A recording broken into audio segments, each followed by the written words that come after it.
क्या लाल किताब मंदिर जाने के लिए और पूजा पाठ करने के लिए मना करती है? ये एक करती है। पहली ये चीज, ये तो इसमें एक थोड़ा सा क्लियरिटी बताइए आप। करती है, तीन चार चीजें हैं, मैं सेपरेट सेपरेट बताता हूँ। हम्म। देखो, किसी चीज का अगर घड़ा भरा हुआ है ना ऑलरेडी, हम्म। अब उसको और भरोगे तो वो बाहर ही गिरेगा।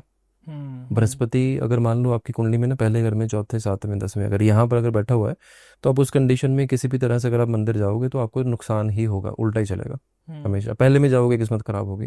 दूसरे चौथे घर में अगर होगा तो आपका करियर आपका साथ नहीं देगा। सातवें में होगा, मेरे लिए बर्बाद हो जाएगी। दसवें में होगे तो जॉब, बिजनेस सब ठप। हम्म। सिंपल सी बात है, चारों चीज़ों पे केंद्र के घरों में बैठा, केंद्र के घर सबसे स्ट्रांग माने जाते हैं। जी जी। तो उनके घरों में अगर बृहस्पति बैठा है, आप करोगे तो नुकसान रहेगा। दूसरी चीज़ क्या होती है, राहु दूसरे घर में बैठा है, बृहस्पति पांचवें घर में बैठा है।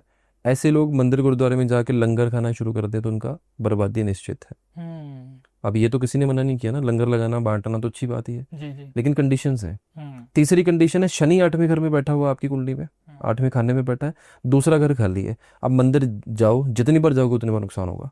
अच्छा, डीप है बहुत ना। बहुत डीप है, कंडीशंस है हर एक हम्म। के हिसाब से। शनि आठवें घर में बैठा है, दूसरे घर में कोई और ग्रह बैठा हुआ, फिर कोई कंडीशन नहीं है। हम्म। पांचवें घर में बृहस्पति नहीं बैठा, दूसरे घर में सिर्फ राहु बैठा है। आप मंदिर जाओ, प्रसाद ले लो, नुकसान होगा। हम्म। मंदिर जाके प्रसाद लेकर खाओगे, नुकसान होगा। दूसरी कंडीशन देखो, एक चलो एक मंदिर जाने के अलावा एक कंडीशन बताता हूँ। राहु आपकी कुंडली में चौथे घर में बैठा है, फिक्स्ड कंडीशन में। अगर आपको पड़ोसी के घर से चीज़ें आती हैं खाने पीने के लिए, जैसे लेडीज़ की आदत होती है जी, हमारे घर में ये बनाई ले लो, जी जी। प्रसाद आया जी, हम्म। मेरा बेटा वहाँ गया तो प्रसाद ले लो, ये हम्म। बोला। ऐसी चीज़ें अगर आपके साथ होती हैं, आपका काम काज ठप होना ही होना है, आपके ऊपर तंत्र क्रिया होनी ही होनी है। ओके।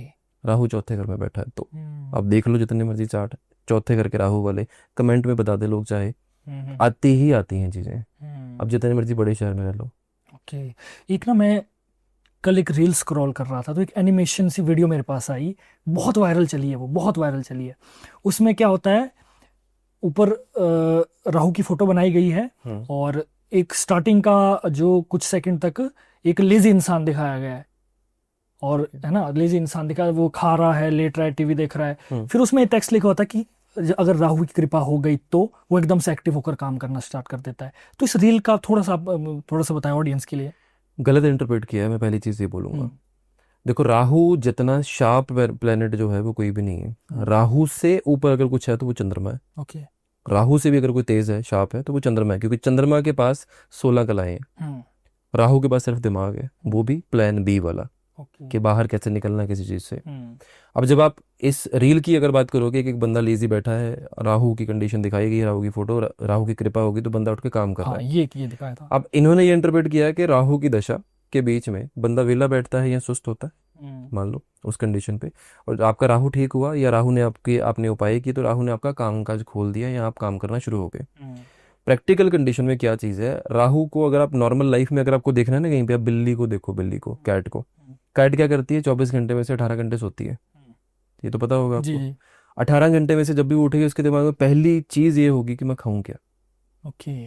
पहली चीज़ ये होगी उसके पास, मैं खाऊं क्या। वो उठेगी, 15 मिनट में अपना शिकार करेगी, उसको खाएगी, फिर सो जाएगी। हम्म।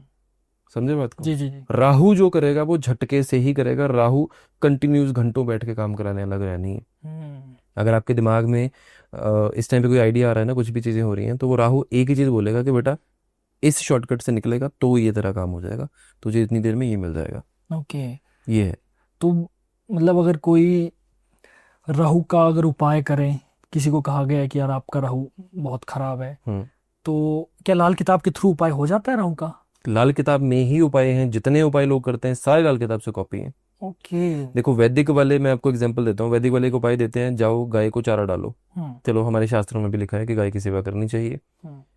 और गाय को चारा डालना जी। चाहिए, लेकिन लाल किताब में ये चीज़ डिटेल्ड लिखी हुई है कि अगर आपकी कुंडली में शुक्र और बुध दोनों ग्रह अगर इकट्ठे बैठे हैं, हम्म। आप गाय को चारा डालो, शुक्र और ये दोनों मिलकर आपके लिए पैसे का रास्ता खोल देंगे, वो भी अंधाधुंध पैसा आएगा। ओके। अभी उपाय वैदिक वाले भी यूज़ करते हैं, हम्म। ठीक है। दूसरी कंडीशन पे आप देखो, शिवलिंग पे दूध चढ़ाया जाता है हम्म। उपाय के तौर पे। शिवलिंग पे दूध चढ़ाओ या बादाम चढ़ाओ या कुछ और चढ़ाओ, वो सारी चीज़ें किसी न किसी ग्रह की और लाल किताब में लिखी हुई हैं सारी चीज़ें। हम्म। आपको पता है नहीं पता है, डायरेक्ट इनडायरेक्ट वे में आपको लाल किताब के ही उपाय दिए जाते हैं। हम्म। हाँ।